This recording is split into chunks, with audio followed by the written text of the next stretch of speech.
An elderly patient is brought into the hospital after undergoing gallbladder removal surgery, known as a cholecystectomy. Just a few days ago, their family mentions the patient recently seemed unwell. At the hospital, the patient is presenting with a fever, fast heart rate, shortness of breath, and low blood pressure. Doctors suspect sepsis. Blood tests are immediately drawn. The patient is now at risk of experiencing septic shock, a medical emergency that can lead to death through multiple organ failures.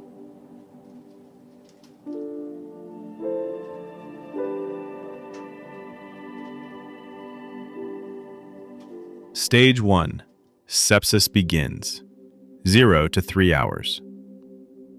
Sepsis starts when bacteria from the surgical site, in this case the gallbladder area, enter the bloodstream. These bacteria release molecules called PAMPs, pathogen-associated molecular patterns.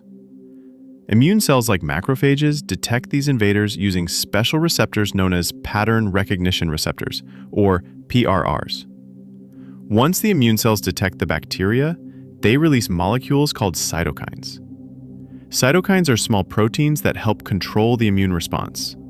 They recruit more immune cells and trigger inflammation. These cytokines cause 3 major things to happen. Blood vessels widen, a process called vasodilation. The walls of blood vessels become leaky, allowing fluid to escape. Fever and pain begin. The inner lining of the blood vessels, known as endothelial cells, also becomes activated. This allows more immune cells and fluid to leave the bloodstream and enter surrounding tissues.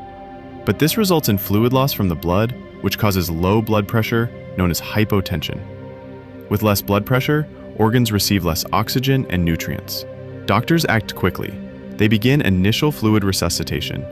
This means giving fluids like 0.9% saline, also called crystalloids, through an intravenous line. Crystalloids are sterile solutions of water and salts that help increase blood volume. They also give broad-spectrum antibiotics, which are drugs that kill a wide range of bacteria because the specific bacteria causing the infection are still unknown. Doctors monitor lactate levels, which tell them if tissues are being starved of oxygen. When cells don't get enough oxygen, they switch to anaerobic respiration, which produces lactic acid. High lactate levels suggest oxygen deficiency.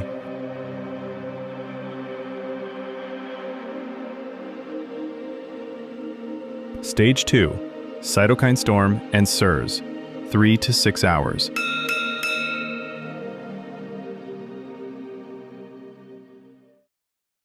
As the immune system tries harder to fight the infection, it can go too far. The result is a cytokine storm, an excessive and uncontrolled release of cytokines. These cytokines start damaging the body's own cells and tissues. The inflammation spreads beyond the original infection site. This triggers a condition called SIRS, which stands for Systemic Inflammatory Response Syndrome. Unlike the initial immune response, SIRS affects the entire body and isn't limited to the site of infection. SIRS is diagnosed when at least 2 of the following occur: body temperature over 38 degrees Celsius or under 36, heart rate over 90 beats per minute, breathing rate over 20 breaths per minute, white blood cell count either too high or too low. White blood cells help fight infection. A high count means the body is actively fighting. A low count may mean the immune system is worn out. Stage 3. Blood clotting chaos. Disseminated intravascular coagulation.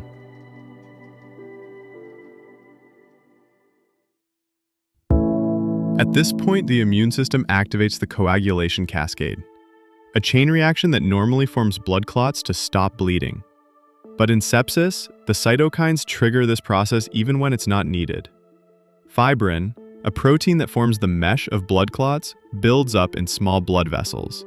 These tiny clots, called microthrombi, block blood flow through capillaries.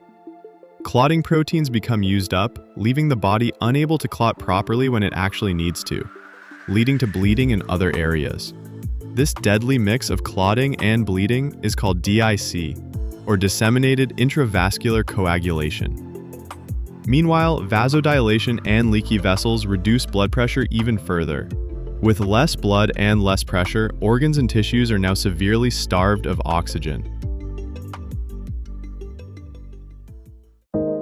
Stage 4, metabolic acidosis and organ stress, 6 to 12 hours. With oxygen supply running low, cells switch to anaerobic respiration. This produces more lactic acid, causing metabolic acidosis, a condition where the blood becomes too acidic. As acid builds up, the blood pH drops, making it harder for cells to function. This starts damaging organs. Kidneys receive less blood and filter less waste. Urine output drops, a condition called oliguria.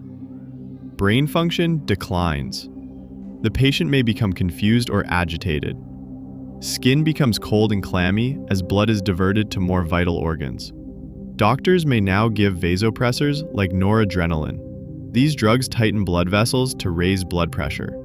They may also administer oxygen, ventilation support, or dialysis to filter the blood. Stage 5, compensatory failure. Cellular breakdown begins. Even if some oxygen is present, cells start losing the ability to use it. This is because mitochondria, the parts of the cell that use oxygen to make energy, become damaged. Reasons include toxic inflammatory molecules from the immune response, reactive oxygen species, or ROS, highly reactive molecules that damage cells, ongoing hypoxia or lack of oxygen. Without enough ATP, the energy currency of cells, basic functions stop. Cells begin to die. The heart weakens too. Myocardial depression sets in. Cytokines and toxins impair the heart muscle's ability to pump. Fluid loss from leaky vessels reduces preload, which is the amount of blood returning to the heart. Less blood in means less blood pumped out. Blood pressure drops even more. Stage 6, multi-organ dysfunction syndrome, 12 to 24 hours. Now the damage spreads to multiple organs. This is known as MODS, multi-organ dysfunction syndrome. The brain may suffer from delirium or fall into a coma. The lungs develop ARDS, acute respiratory distress syndrome, where fluid fills air sacs, making breathing extremely difficult. The liver becomes damaged. Liver enzymes rise. The liver can no longer clear toxins. The kidneys may fail completely, requiring dialysis. The gut lining becomes leaky, allowing more bacteria and toxins into the blood, worsening the infection. Stage 7, death or recovery, 24 to 72 hours and beyond. If treatment is not successful or delayed, blood pressure becomes too low to sustain life. Urine output stops. Brain activity shuts down. Breathing becomes impossible without machines. The heart eventually fails and circulation stops. However, if recognized early and treated aggressively with fluids, antibiotics, vasopressors, oxygen, dialysis, and sometimes steroids, the patient may survive.